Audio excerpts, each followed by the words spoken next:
Hello and welcome everyone. I'm so delighted you are joining us here live, or you beloved viewer of the replay. I'm Sylvia Becker-Hill. I'm honored to be the host and empowerment mentor here of this growing global community of men and women. We are meeting here every week together to evolve, to become our most wonderful, happy selves, because one of our core memes is happy leaders are better leaders. And we are doing this process of evolving by dismantling the patriarchy in our minds, in our hearts, and in our bodies, so that we can step out of all the old boxes and paradigms and confines to create a world based in true gender partnership, diversity and inclusion, a world, yes, which works for everyone. I know this sounds so big and sometimes in some ears so naive or so contra to what we in some areas of the world experience right now, but I know it in my bones. It is a real possibility. It's real, it's a possibility, and we truly can create that. And today I'm very excited. We have part 2 of a 2-part series called Taking a Stand Without Polarizing. And we had part 1 last week. It's here in the YouTube channel, so please make sure you watch part 1 if you haven't done so. It gives you a deeper foundation and context, a frame for what we are doing here today. And yet you will be able to understand everything I'm telling you here today as a little process in itself, which, as always, this is how my brain works. I literally create the final content, what I'm presenting to you, literally in bed in the morning when I wake up before I come here into my office, because I have trained myself to use the night and my subconscious mind, intuition, higher self, angel team, however you like to call it. I go to bed programming my brain to give me the perfect content under the under the theme, the title I have sent out in the invitation overnight. And I have a little notebook beside my bed. And in the morning I wake up and literally before I run to the restroom, I write, because it's this magical in-between brain state where all the wisdom of the whole universe is accessible for you. But if you don't train yourself to use this access and download it onto something tangible, latest after you've been to the restroom or have drank your coffee, it's gone. It's this kind of magic window into the universal computers. And this is how I produce so much content. People ask me, Sylvia, how can you do that? A book here, a podcast there, a new video here. Well, I'm not producing it really. I'm just stepping with my ego out of the way so that the universal computers can download freely through me. And I have no shortage of content because of that. It's so joyful to live like this. I'm an effervescent well of empowering content straight from who knows where, but as long as I clean my system from any ego and old patriarchal things and stay in love, I know the content will be amazing. And so today there is no exception. We are learning today a new love language. I know you probably, most of you have read the amazing book, The 5 Love Languages. I love that book. I love the philosophy. And for today, we put it on the side in a great space. We are talking about something different, but this just came through. It's a new love language. And I give you the 5 steps how to learn it.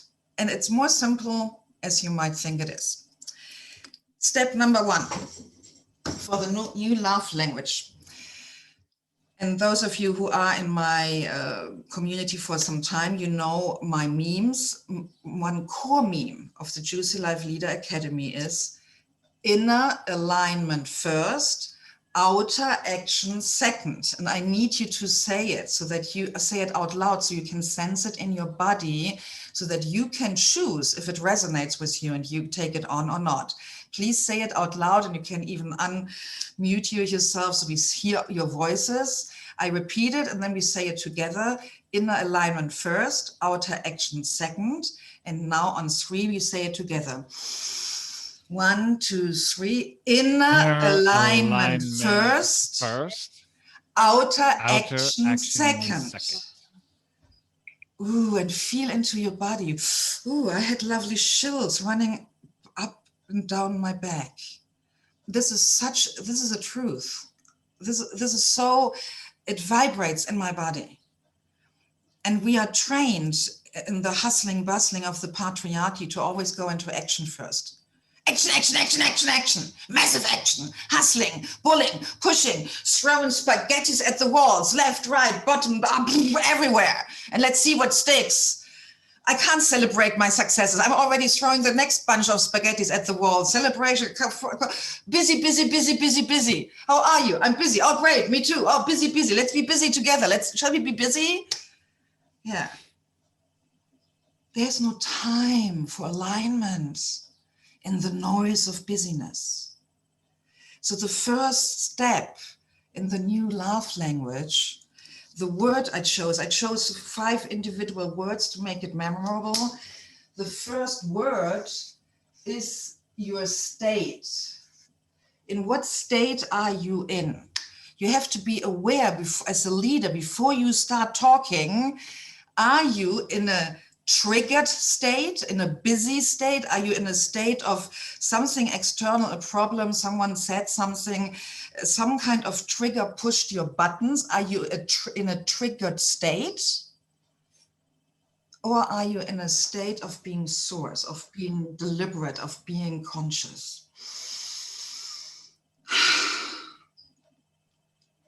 Hi, Sabina, welcome.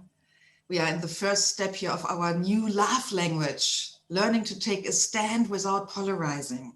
So the first step as a Juicy Life leader, even before you talk, and I know in busy lives when we are so fast running from one room to the next, or nowadays from one Zoom window to the next Zoom window, you need to take breaks. And if it's just 20 seconds to become aware about the state you are in. It's so easy to be constantly triggered and unaware and subconscious. And then you have these, you remember these children figures, I don't have one, they look like fat clowns, and they have at the bottom a bowl, and they are always bouncing. Yeah, and they get like someone pushes them and they bounce, they wobble. They always get back up. This is a good news, but they are always in motion because of the impact from other people. And I don't know the name of those. If anyone knows, Weebles? Steve? Weebles wobble, but they don't fall down. Weebles wobble, but they don't fall down. So this is what we all as humans are. We are constantly reacting to the external pushes. But as a Juicy Life leader, sometimes this is about taking a stand. And I mean it literally. As a Juicy Life leader, you sometimes need to take a stand and say, stop. Okay, this Zoom goes till the end of the hour. The next Zoom starts at the start of a full hour, and they are in different windows. But I take a minute between the two to manage the state I'm in so that I can take a stand for something important in life. So that's step number 1. And obviously, when you are triggered, shut up. Part of the new love language is to know when you don't talk. As long as you are triggered, you should not open your mouth. And if you're in the middle of a team meeting, or your boss or your CEO is staring at you and you are feeling the triggered state and you growing, maybe to have to say, excuse me, boss, I'm back in 3 minutes, but I need to run to the restroom. And you go to the restroom, not to pee, but to manage your state. Don't talk when you're triggered. Can I see some thumbs up, some nodding? Is that clear? That's step number 1 in a love language. If you have questions, you can interrupt me or write them down and we discuss them at the end. Step number 2. Ooh, and here I was debating which word is the best word. And I chose, even though it's a huge word where I have multiple trainings around, but I think for me it fits the best, attention. The question is, when you as a leader talk, you talk obviously to people, where is your attention? And now we need to be honest. Is it on yourself or on the others? on the people you are talking to. And when you are speaking the love language, then the attention should be on the other people. And a very good empowering affirmation or meme for that is, it's not about me, it's about them. This is from my book, Ego Management, which I have written 4 or 5 years ago, but not published, which I might do this year. This is like the key switch. As soon you have your attention just on yourself fully, and it's all about you, you, how great you are, oh, and how great your ideas and your strategy, you're not talking love language. You're talking ego language. It's so simple. My world is super simple. Where's your attention? Absolutely sure. I mean, our attention is never 100% on one thing. As a Juicy Life leader who I train to be aware and present, parts of your attention are obviously also on your body, because you use your body. And we are teaching this, Asra, you will find in the video trainings of module 1 of the Juicy Life Leader Academy, I'm teaching you about something magical inside our body, to use the body as an instrument to know what's going on in communication. So when I say your attention as someone who speaks the love language should be on the other people, there needs to be 10, 20% or so also on yourself, but on your body as an instrument to sense if you are triggered or not. How do you feel? Are you saying and speaking in alignment with your goals? So more as an evaluation checkup, but it's not that your attention is on you, the ego part, the me, and do I look good? Is my hair good? Is my makeup good? Is the glare here too strong? Is my glass? Oh my gosh, this is really not the right color here for Zoom. I should have worn something different. Is it high cut enough? You know, it's not about you. That's step number 2. In the love language, you put your attention on the other people. It's about them. So there are patriarchally trained, especially people in marketing, who would say, yes, our attention is on the others because we are out to get them, to use them and squeeze out their money and use their stupidity to manipulate them and sell more crap they don't need because we make money. So having the attention on others could not be necessarily coming from love. So the third step is the combination, is what you need with the attention on the other person, so that it's really coming from love. So the next step is your intention. What's the whole point of the conversation? Is it to polarize? I mean, hello, duh, in the last years, United States and in some other countries right now here, England, or oh my gosh, what's going on right now in Europe, especially my home country, Germany, it's so embarrassing. So there are a lot of people who deliberately use polarizing language because their intention is to polarize. Because if you are a politician, hello, Steve, you are in that world more than I am and know it even better. It's about your intention. Some politicians use polarization as a tactic, as a strategy to divide people and infuse them with fear, because it's so much easier to manipulate people who are in fear. So your intention combined with your attention, that creates the love if both of them are aligned and based, obviously, in heart-centered values. You can use what I'm teaching you, you can use that to misuse it for horrible intentions, to divide people, to create conflict. So intention is where you decide, do you want to bring peace and solutions, or do you want to create chaos and conflicts in order to either make them vote for you, or if you're selling chocolate or sugar blown up cereals or big expensive bags no woman would ever need, but you sell that better. A woman in crisis, I had my phases, my walk-in closet is full of bags even without a pandemic, I would never go out enough to ever carry all these bags. That's from a dark time in my life where my fear management, my state management was then the attention of great salespeople when I went into retail therapy, shopping in malls, and their intention was to get my money, and they were successful. They did. I have a wonderful collection of bags to prove that this works.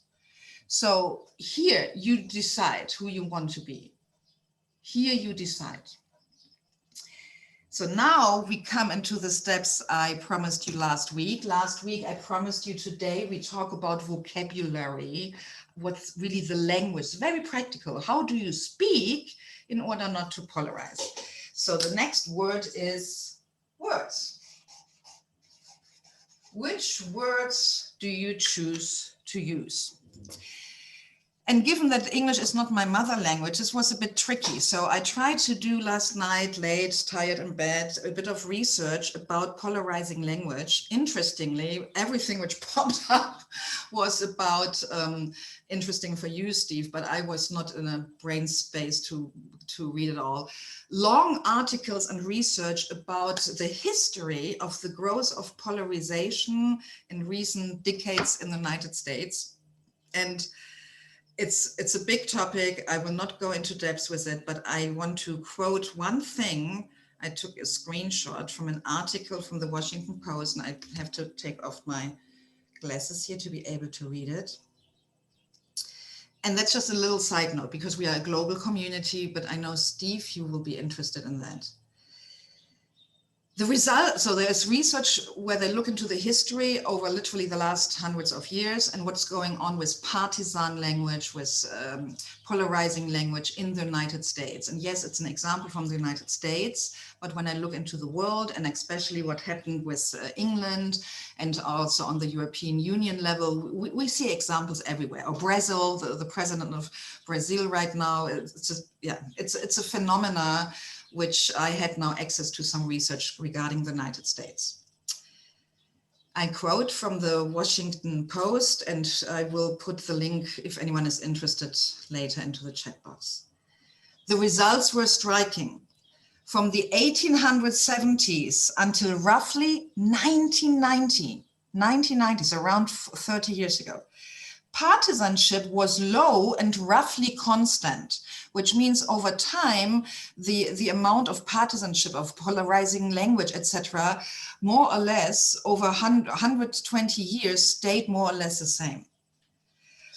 According to the analysis of congressional language. In most years during that time period, a listener, now it comes very practical, this is fun, a listener would have a little more than a 50% chance of correctly guessing a speaker's party based on a 1-minute speech. So that means for 120 years, when a politician gave a speech of 1 minute, over 50% of all listeners could determine from that 1-minute speech in which party that person was, in what party affiliation he or she had. Well, mainly he at that time. But in recent years, political language has changed dramatically.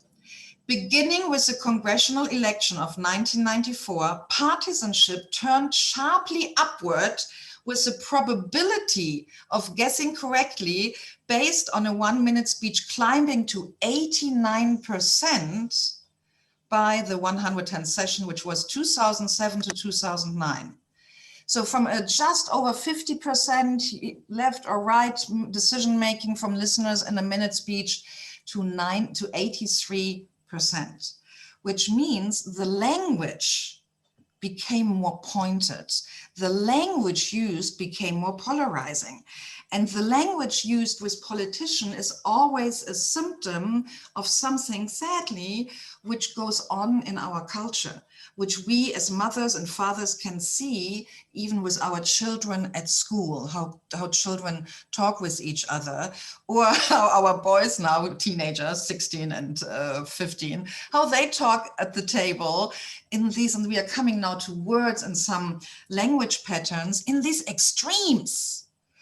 So what you need to learn to train yourself, which is sadly now culturally so accepted and common, are three things which are the polarizing language. So this is now, I don't even want to put it here. Let's put it in a danger red, no, orange. So here, this is the danger zone of language. So the first thing you have to avoid like crazy, and I write it in black so you can read it better, are generalizations.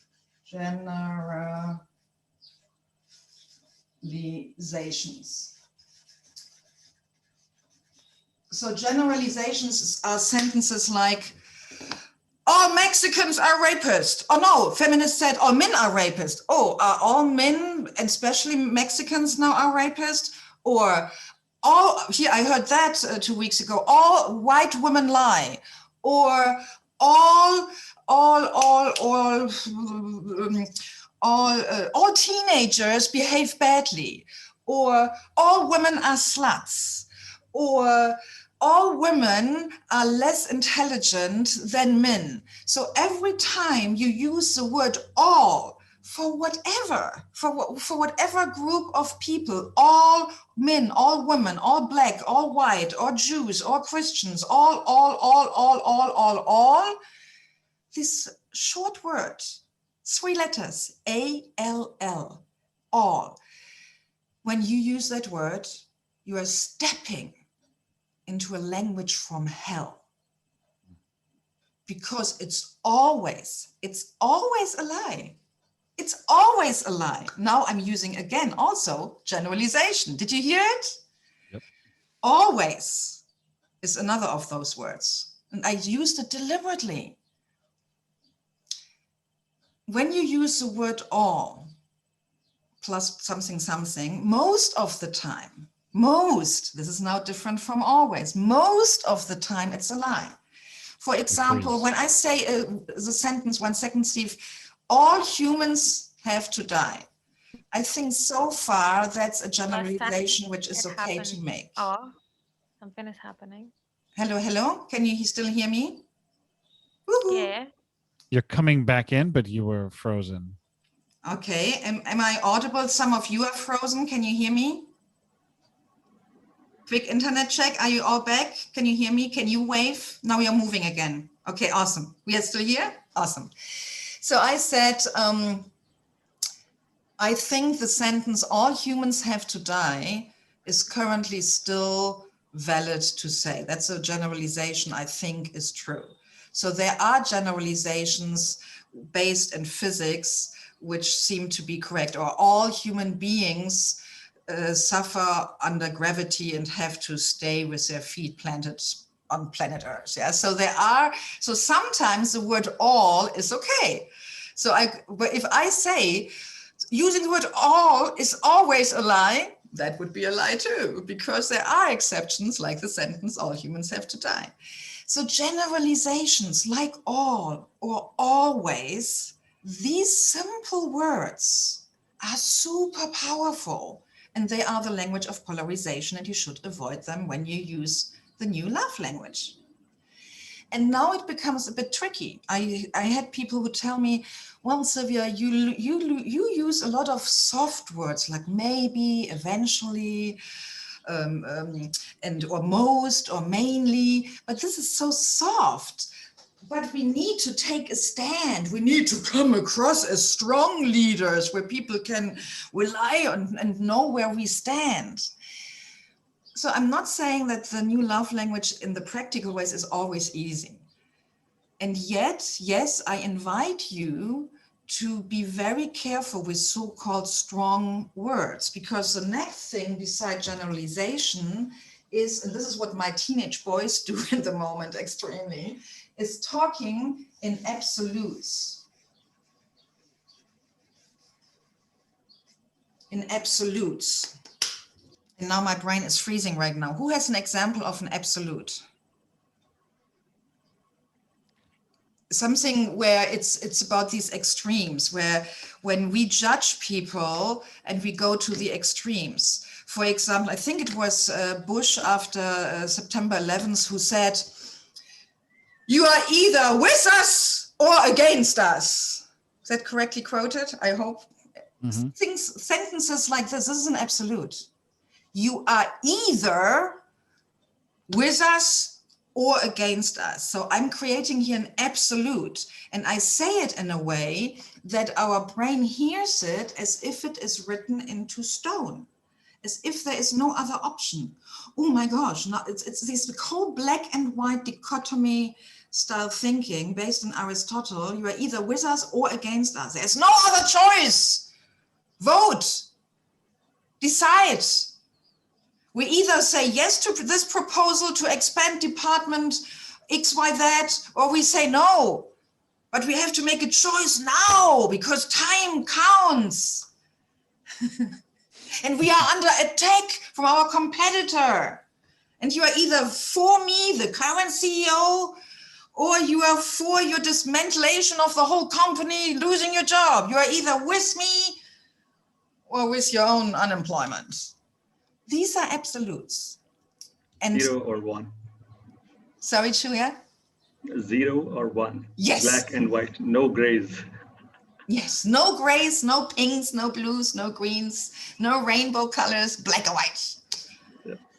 That is not part of the new love language. So I'm giving you here more the practical what not to say. I'm sorry, I'm developing this myself. I'm sharing here with you not a core of my expertise. I have studied 30, 40 years. I studied linguistics, so I know the power of words, but it's not that I'm trained in political language or in the new love language. I'm developing it while I'm speaking here with you.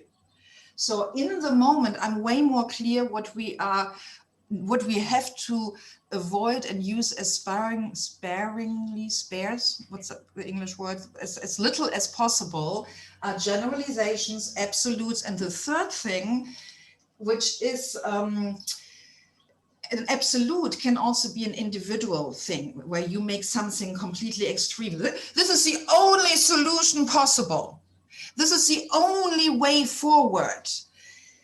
He is the best president we ever had.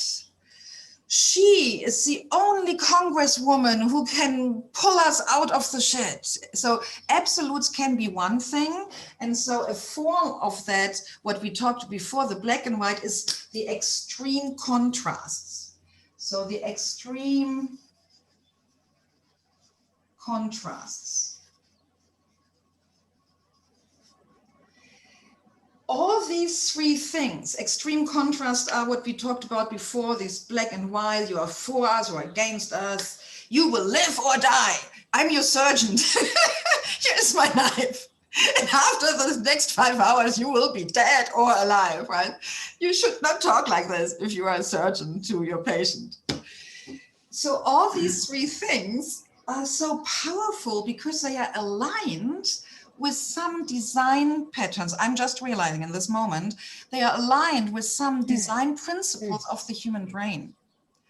The human brain is designed with the urge to reduce complexity as fast as possible in every moment of your life. Reducing complexity is a design principle, what the brain does. You enter a room and the brain with your body senses scans the whole room and you immediately evaluate. Enemy, friend, too tall, too big, too fat, too stupid, too intelligent, enemy, friend.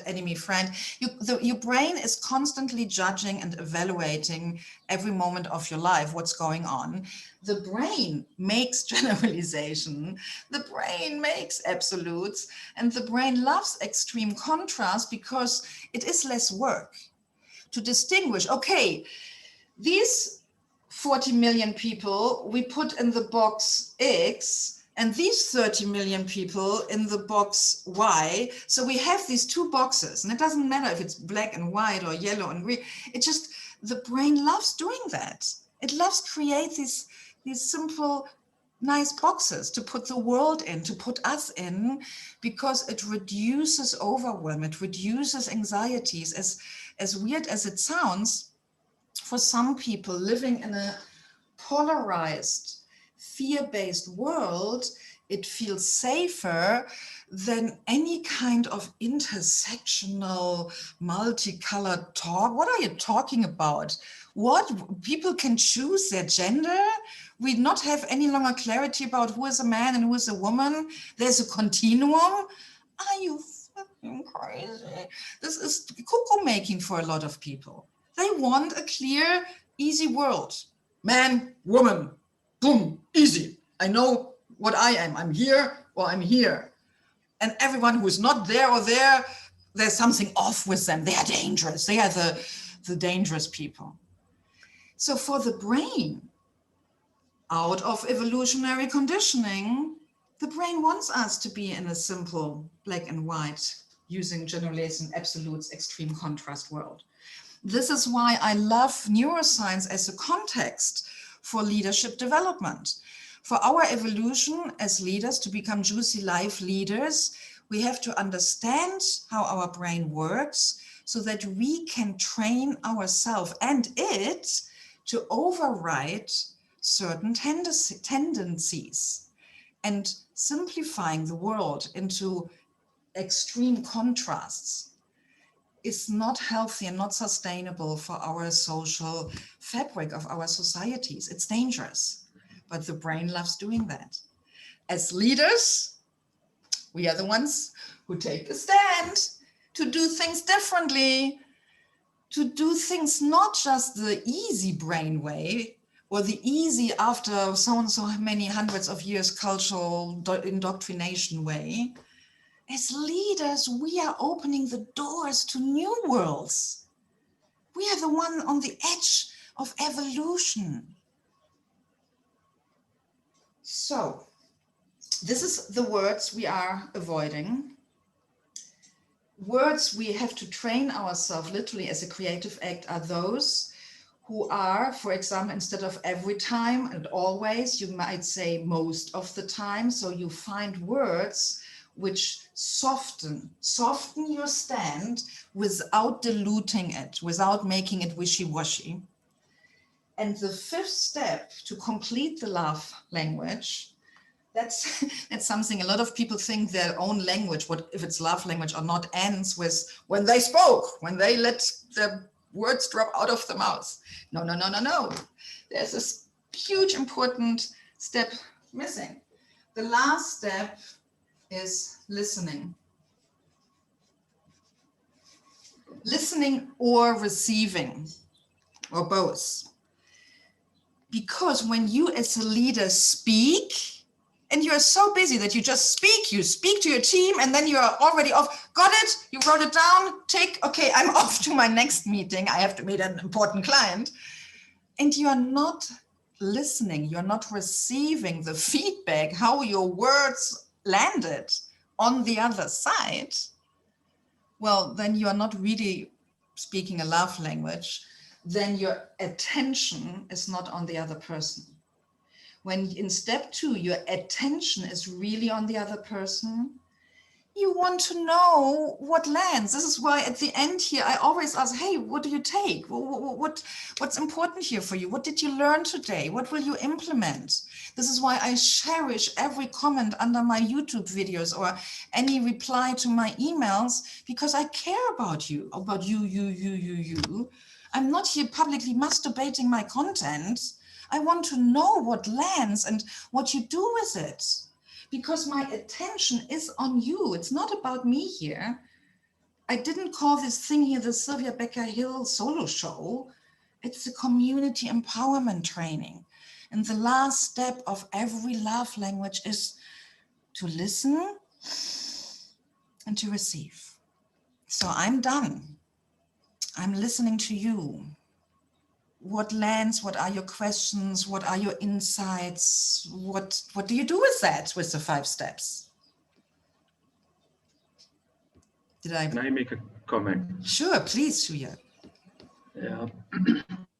I think on the last point, listening and the words part, my experience tells me that even if the person in front of you has negativity in him or her, just by not being absolute, by giving some benefit of doubt to the other person and listening to the other person, you drain out all the negativity from that person, and then you start speaking the language of love and together.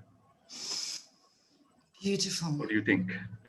I love it. I had goosebumps listening to you. I love it, Shuya. That's beautiful. The benefit of the doubt. Isn't that a beautiful expression? The benefit of the doubt. Most people underline or emphasize the doubt. No, the benefit of the doubt. That's so beautiful.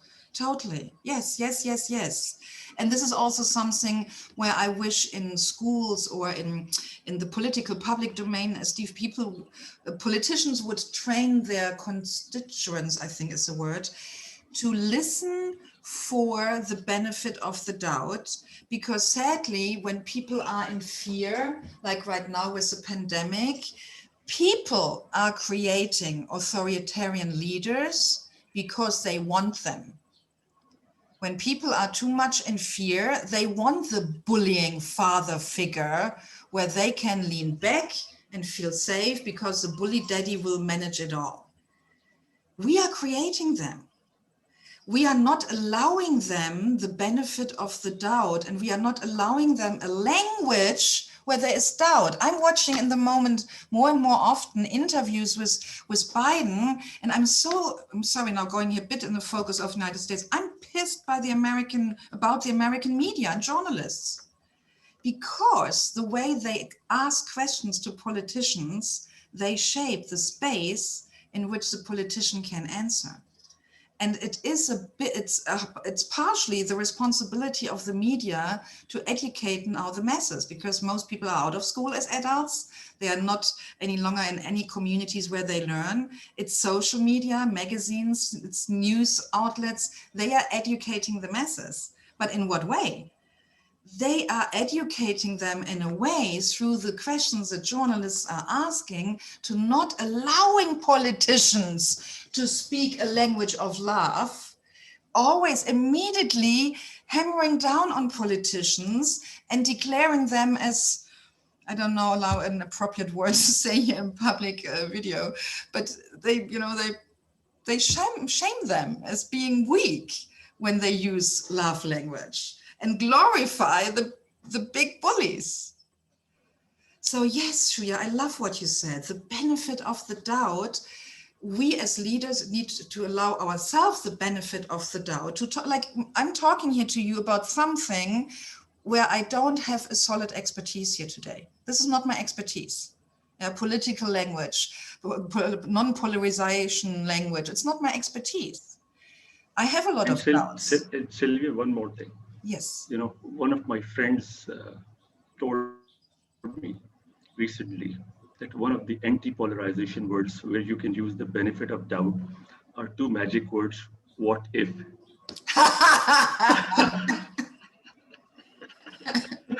Am I right or wrong? You tell me.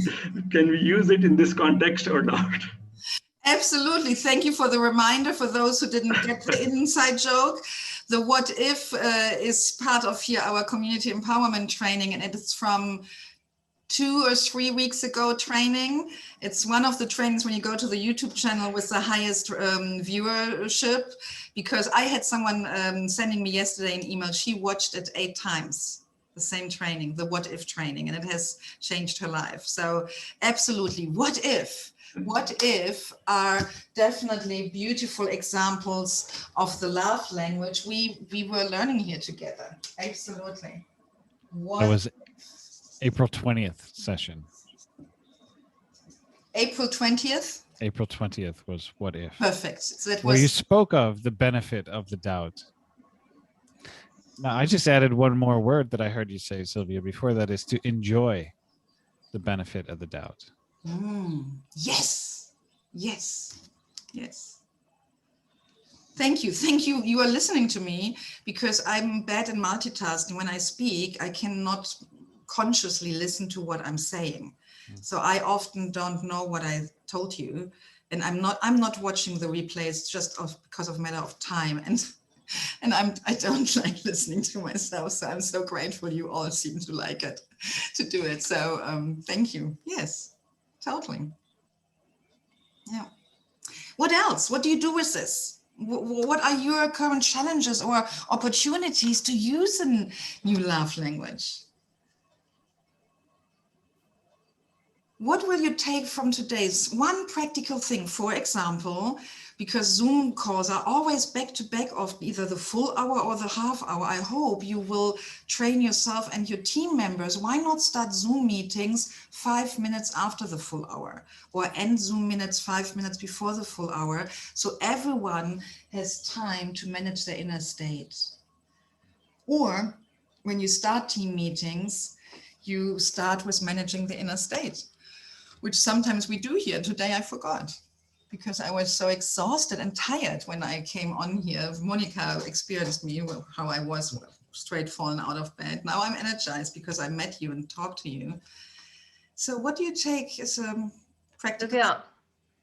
You know, Mickey has put into the chat that it could be interesting for her having the key of let the love lead always, having this without becoming weak and losing leadership. So that was her point. I think it's very interesting to discuss. Love language is nothing about weakness. What do you say to that? Thank you, Mickey, for again quoting me back to myself. I end all my emails with let love lead, period, always, period. Because when I started using it, I had some people pushing back on the let love lead. They always said, yeah, but you probably don't mean it always. And here I use an absolute. This is one of my absolutes. I stand behind it. I mean always, always. So for me, when it comes to love not being a weak thing, is simply to look on every parent, every father, every mother ever lived. When you look how parents are fighting for their children, I mean, where is their weakness? When you look at everything big ever done, in the moment, I mean, the whole pandemic year, we watched way more TV than normal, my family and I. And after a few months, you're through all your favorite movies and good TV soap operas. So we started to watch a ton of documentaries, like literally nearly every night we watch a documentary, either about the planet, a country we haven't been, or famous people. So we started watching about Elon Musk and there were lots of interviews with the younger Elon Musk, and I was really surprised to meet this man and the amount of love I could sense coming from the TV listening to him, and the love for whatever he's doing. So that was so touching and beautiful. So for me, because I live doubt-free that that love has nothing to do with weakness, love is, gosh, I have so much to say about love that makes me speechless. For me, love is the strongest power on this planet. Makes me completely choking out. For me, I believe ultimately when we, no, I switched the sentence. You probably have heard the beautiful metaphor that someone asked once Michelangelo, the Renaissance sculptor in Italy, how he got these amazing, gorgeous angels, these beautiful soft faces and angel wings into this horrible, big, fat, hard rock stone of marble, how he got the angel into that thing. And Michelangelo is said to have answered, I didn't put the angel in. It was always there. I just sizzled away everything which is not the angel. And that's what I'm doing with this year, with my Juicy Life Leader Academy. I sizzle away the patriarchal layers of conditioning, which are covering up your pure essence. I believe we all are love. And when I say, I use again an absolute, I believe even someone like Trump, deep down, the essence is love. As a German, I read a bit about the history of the young Hitler. Hitler was a super sensitive boy who wanted to paint, who wanted to become an artist. And then one of his art teacher traumatized and hurt him with a feedback about his art, and Hitler himself threw some of his drawings into a river as a young boy, 11 years old or so. Maybe that incident caused the Holocaust. Maybe that feedback of an art teacher to an 11-year-old sensitive boy is ultimately the source of over 7 million Jews being killed in the most horrendous, brutal way. So, yeah. For me, you are love, and for me, it's the Alpha and the Omega. I don't know what else to say. I think ultimately, you can choose either love or fear. So yeah, I think love is everything.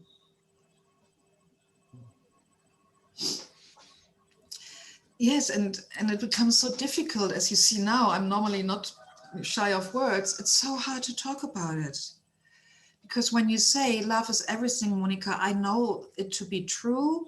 And I also know that this sentence then is taken, especially in California, by my woo friends, who always tell me, like when we talk about money, oh, money is just energy. They add the word just, yeah. Everything is just energy. Well, maybe that's true too. And what do we do with that? Yeah? How does it help people? How do we support, for example, India right now? I can't watch the news about India without crying. We have so many spots right now in the world with huge humanitarian crises. Brazil, all these mass graves, and they are a lack of leadership.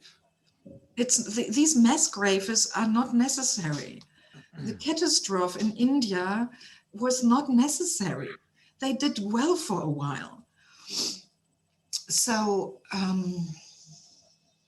I think we all have to choose our own, and I need to quickly grab something to show you. Please stay with me.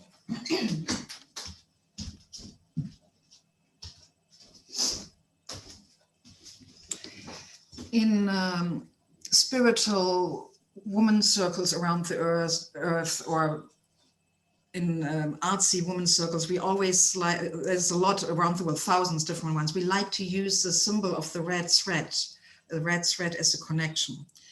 And we connect each other with the red thread. When I do women's in-person workshops, we wiggle them around our wrist and we hold them standing in a circle. And then we walk around with a scissor and we cut them in little strings. So everyone has their own little arm wrist, their little string. So from a leadership perspective, I believe we leaders, bathing in what you, Monica, said, love is everything. Love is around us. Love is in us. For me, love is everything. We need to consciously choose what is our little short string piece of the red thread, and then go with it and live it. And for example, I'm super clear about my red thread. My job is to dismantle the patriarchy in your minds, hearts, and bodies and help you to evolve to be happy leaders. That's my red thread. That doesn't mean it's right or wrong or better than yours. It's just the one I have chosen. So, and then there's the red thread for you, Steve, and for you, Monica, and for you, Shulia. Sylvia, you froze for at least 2 minutes. Yeah, we missed your red thread. What was the last thing you heard me say? That just everybody you has cut the thread. Okay. Oh my gosh. Oh my gosh. 2 minutes of wisdom gone forever. Thank you for making me laugh. So everyone has a red thread, and everyone is a conscious, evolved leader. If the whole thing here is like love, all the potential love in the world and all the love, purpose-driven leadership topics you could have, everyone needs to choose what is their short little string, their piece of the red thread they are responsible for. And you, Sita, or you, Ezra, or you, Mickey, or Shuya, or Steve, or Monica, or I myself, we all have a different piece of the glorious red thread. And that's our job. And my one, I know my red thread super clear now for some time. It is to dismantle the patriarchy in people's heads, hearts, and bodies, and to help leaders evolve into happy leaders, because happy leaders are better leaders, and to create a world based in gender partnership, period. That's it. Super easy, clear. That's it. And I'm living it every day. And this is why I'm happy every day. Even when I cry or I'm unhappy about humanitarian crises, I'm happy because I take responsibility for my red thread. You don't need to like it. You don't need to understand it. You can join me if you choose to. I hope so, but that's mine. So my invitation is for you to contemplate, what's your red thread? What piece of the global red thread is yours? Maybe it's keeping your neighborhood clutter free, or waste paper on the street free.